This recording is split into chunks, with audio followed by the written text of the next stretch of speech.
Assalamualaikum warahmatullahi wabarakatuh. Bismillah walhamdulillah wassalatu wassalamu ala rasulillah Sayyidina Muhammad ibn Abdullah wa ala alihi wa sahbihi wa mawalah la hawla wa la quwwata illa billah amma ba'du. Kali ini kita akan membahas Khulafaur Rasyidin yang keempat, yaitu Sayyidina Ali bin Abi Thalib bin Abdul Muttalib bin Hashim bin Abdi Manab bin Qusay bin Murrah bin Ka'ab bin Lu'ay bin Ghalib bin Fakhir bin Malik bin Nadr bin Kinanah bin Khuzaimah bin Mudrikah bin Ilyas bin Mudar bin Nizar bin Ma'ad bin Adnan. Jadi beliau ketemu dengan Rasulullah yaitu pada urutan silsilah nasab kakeknya yang pertama, yaitu Abdul Muttalib bin Hashim. Nama kecil beliau itu adalah bukan Sayyidina Ali, tetapi Haidar atau As'ad yang berarti singa. As'ad itu nama asli dari nama bapaknya, yaitu Abu Thalib itu aslinya bernama As'ad. Nah, itu oleh ibunya diturunkan nama itu kepada Sayyidina Ali. Ini diketahui dari Sayyidina Ali sendiri yang waktu perang di Khaybar, beliau bersenandung yang kira-kira artinya akulah Haidarah, sebuah nama pemberian ibunda, nama singa hutan yang seram wajahnya. Nah, Haidar.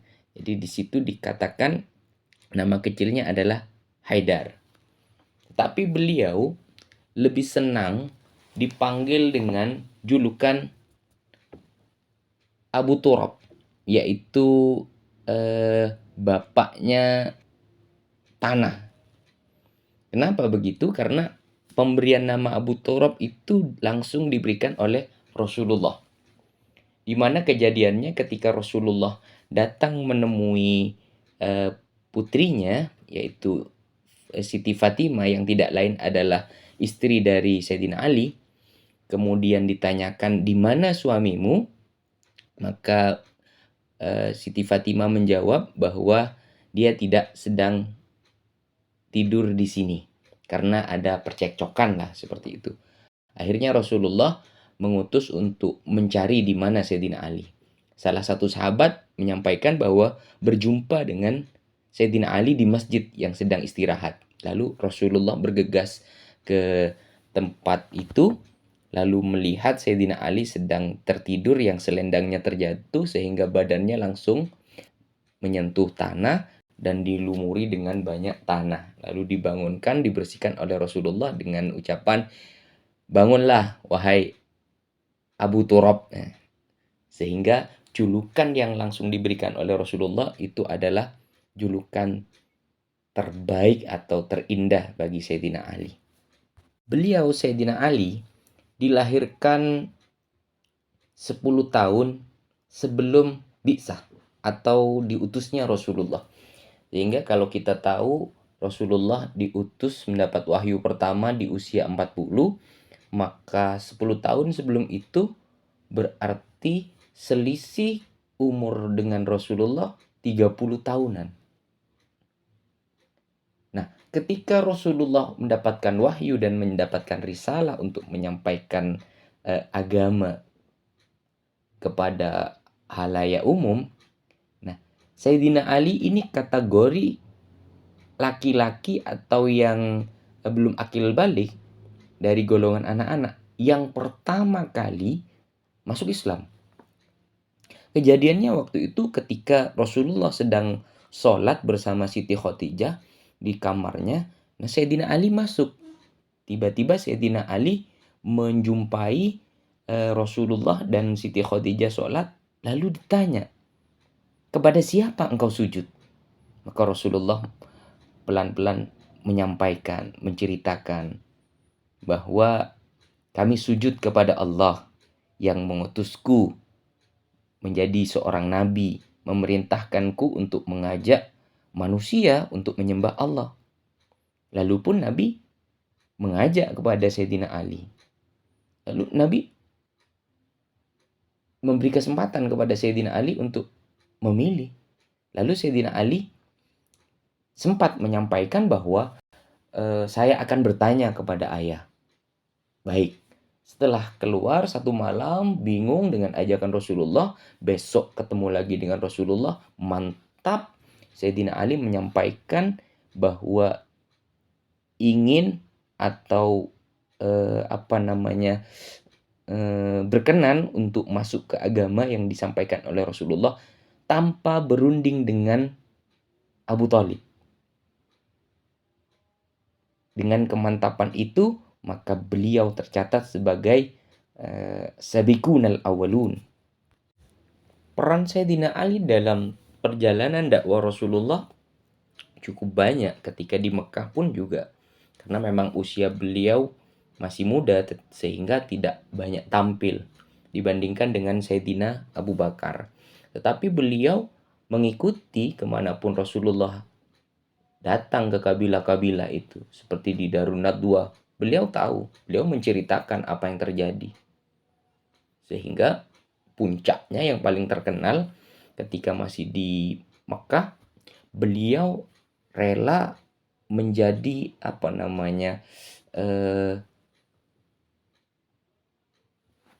bagian dari mengganti posisi Rasulullah di saat orang-orang kabilah-kabilah berkumpul sepakat untuk mengepung rumah Nabi dan untuk membunuhnya.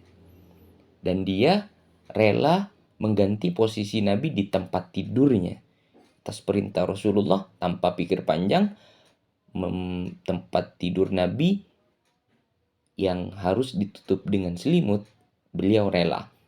Bukan tidak cukup untuk berpikir bahwa kalau mereka yang mengepung ini masuk lalu membunuh, saya yang terbunuh.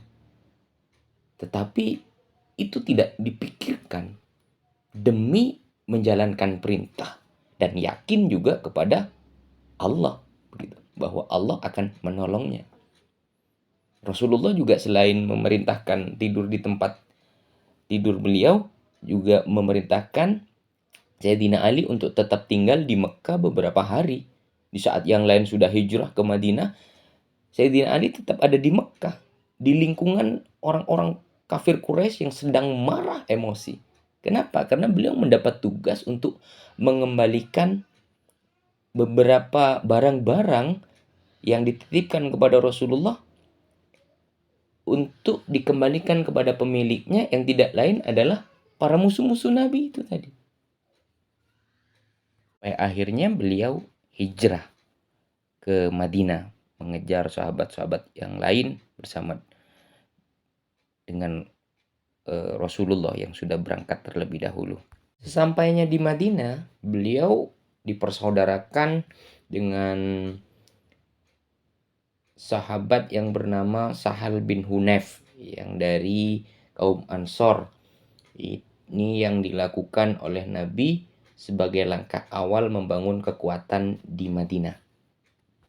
Selama di Madinah juga peran Sayyidina Ali begitu besar ya, karena beliau memang adalah seseorang yang memiliki karakter kuat, yaitu dalam peperangan, dalam bertanding. Tidak sedikit ketika perang-perang tanding dalam suatu peperangan, beliau maju ke garda terdepan dan dengan mudah mengalahkan musuh-musuhnya dengan keterampilan, keberanian, kegagahan beliau ya, fisiknya luar biasa. Beliau memang terkenal sebagai kesatria.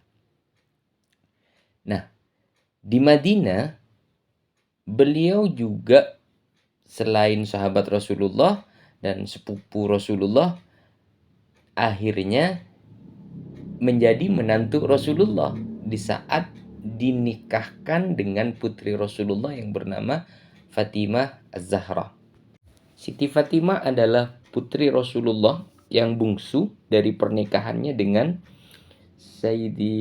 Sayyidatina Khadijah binti Khuwailid.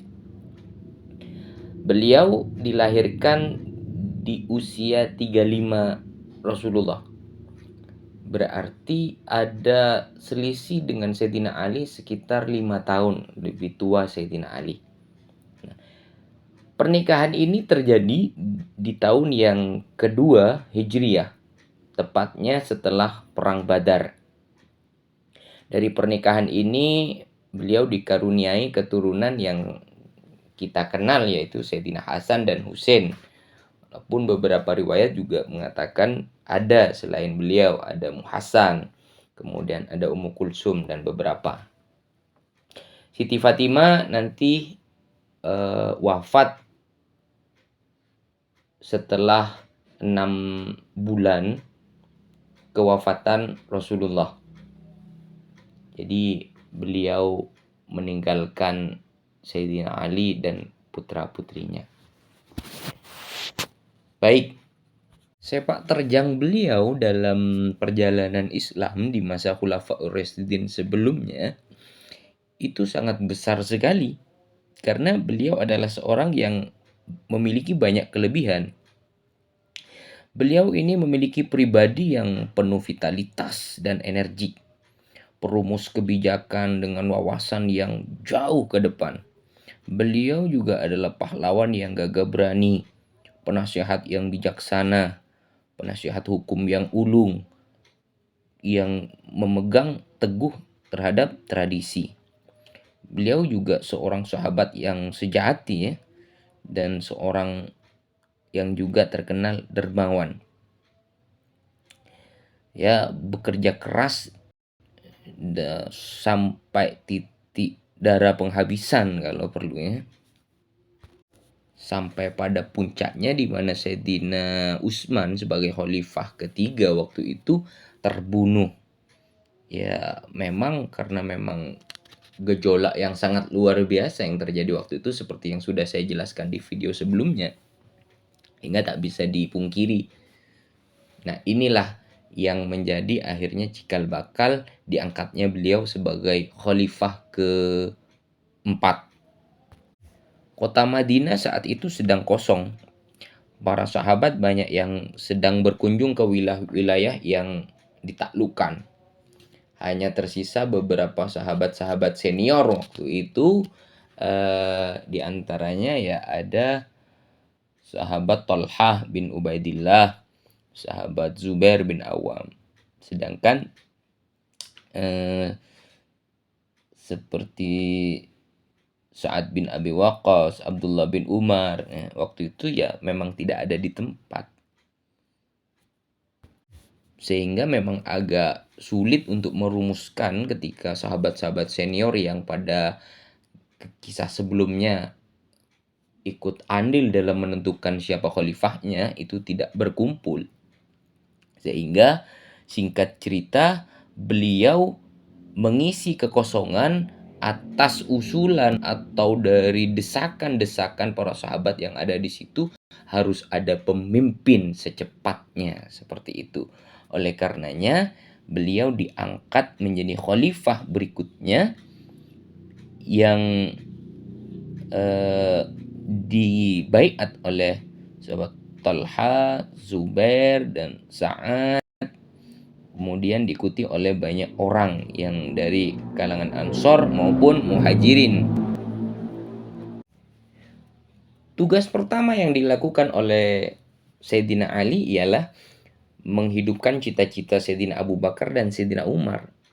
Beliau menarik kembali semua tanah yang dihibah dibagikan oleh Sayyidina Utsman sebelumnya kepada kaum kerabatnya di masa separuh kepemimpinan Sayyidina Utsman yang waktu itu dianggap kelam ya. Yang itu tanah-tanah kepemilikan negara. Sayyidina Ali juga segera menurunkan semua gubernur-gubernur yang tidak disenangi oleh rakyat. Utsman bin Hanif diangkat menjadi penguasa Basrah menggantikan Ibnu Amir. Qais bin Sa'ad dikirim ke Mesir untuk menggantikan gubernur negeri itu. Gubernur Suriah Muawiyah bin Abi Sufyan juga diminta untuk meletakkan jabatannya. Nah ini tapi Beliau Muawiyah bin Abi Sufyan menolak terhadap perintah Sayyidina Ali, bahkan tidak mengakui kekhalifahannya karena beliau menganggap sebelum tuntasnya pembunuh Sayyidina Utsman tidak boleh ada pemilihan khalifah. Nah, beliau mengatakan seperti ini atas dasar memang dari Sayyidina Utsman yang memang kerabat ya dari Bani Umayyah itu tadi. Sementara yang diangkat ini adalah Sayyidina Ali yang memang dari Bani Hashim. Jadi ditunjuknya Sayyidina Ali sebagai khalifah berikutnya ini tidak serta-merta menyelesaikan masalah politik yang terjadi di masa Sayyidina Utsman, justru menambah masalah baru seperti itu.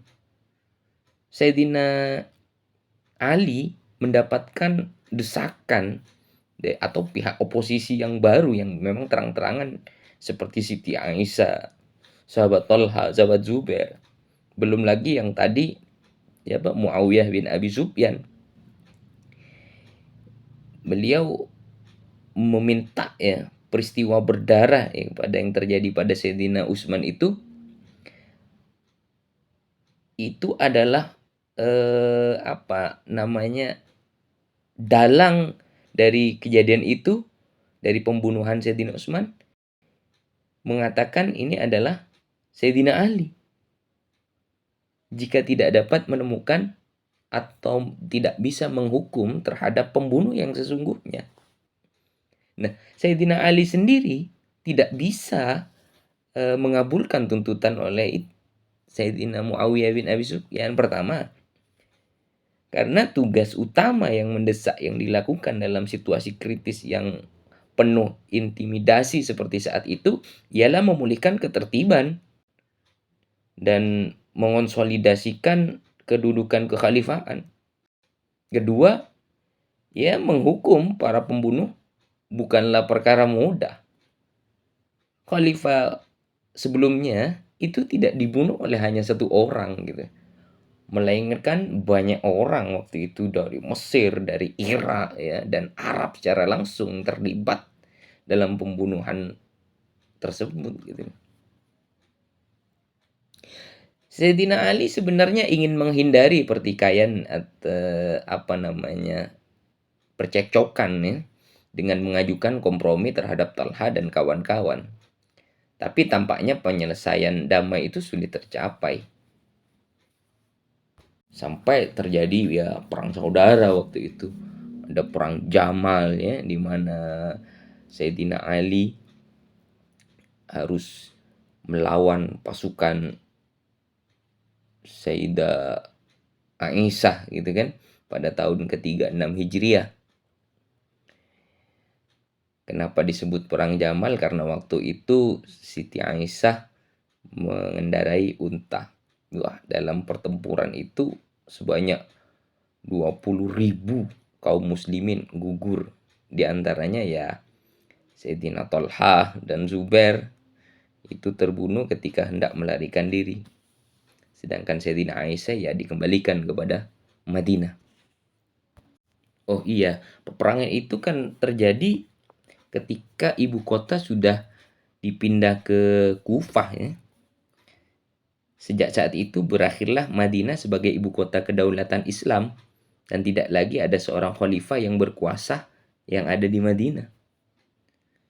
Nah, Sayyidina Ali pemimpin Islam dari seluruh wilayah Islam kecuali Suriah. Kenapa? Karena Suriah sudah dikuasai oleh Muawiyah yang secara terbuka menentang kepada Sayyidina Ali. Nah, pada tahun 37 Hijriah terjadi lagi peperangan saudara ini yang terjadi antara Sayyidina Ali dengan pasukan Muawiyah bin Abi Sufyan. Sebenarnya dalam perang itu pasukan Sayyidina Muawiyah telah terdesak kalah. Kenapa? Karena memang Sayyidina Ali mengerahkan 50.000 pasukan sementara pasukan yang dibawa oleh Muawiyah bin Abi Sufyan hanya 7.000 pasukan. Namun pasukan ini dari pihak Muawiyah mengangkat Al-Quran sebagai tanda damai dengan cara tahkim. Nah, dalam tahkim ini Dari kekhalifaan diwakili oleh Abu Musa al-Asy'ari, sedangkan dari pihak Muawiyah diwakili oleh Amr bin As yang memang terkenal ya cerdik ya. Memang dari dulu beliau ini adalah seorang diplomat ulung. Nah, dalam tahkim itu justru bukan mengeluarkan solusi yang baik, bukan memecahkan masalah. Justru di arbitrase ini atau tahkim ini menegaskan bahwa gubernur yang makar itu mempunyai kedudukan yang setingkat dengan khalifah. Karena memang ada kecerdikan tadi itu yang dilakukan oleh Muawiyah. Nah, ini juga semakin kacau karena dari situ ada kelompok baru yang keluar yang nantinya disebut Khawarij ya. Orang-orang yang keluar dari barisan pendukung Sayyidina Ali yang berjumlah kira-kira 12.000 orang. Kelompok Khawarij yang bermarkas di Nahrawan benar-benar merepotkan terhadap khalifah. Sehingga memberi kesempatan kepada Muawiyah atau yang makar itu untuk memperkuat dan memperluas kekuasaannya sampai mampu merebut Mesir. Akibatnya sangat fatal bagi Sayyidina Ali. Tentara ya semakin lemah, sementara kekuatan Muawiyah bertambah besar. Keberhasilan Muawiyah bin Abi Sufyan mengambil provinsi Mesir, ia berarti merampas sumber-sumber kemakmuran dan suplai ekonomi dari pihak Sayyidina Ali. Namun selain kekacauan itu, dalam pemerintahan beliau juga ya banyak ya apa yang muncul pembaharuan yang diantaranya instansi keuangan, peradilan di masa Sayyidina Ali walaupun tidak jauh beda dari sebelumnya. Yang paling menonjol itu adalah tentang ijtihad fikihnya. Beliau Sayyidina Ali telah mencurahkan segala kemampuannya dalam upaya menerangkan hukum-hukum ibadah.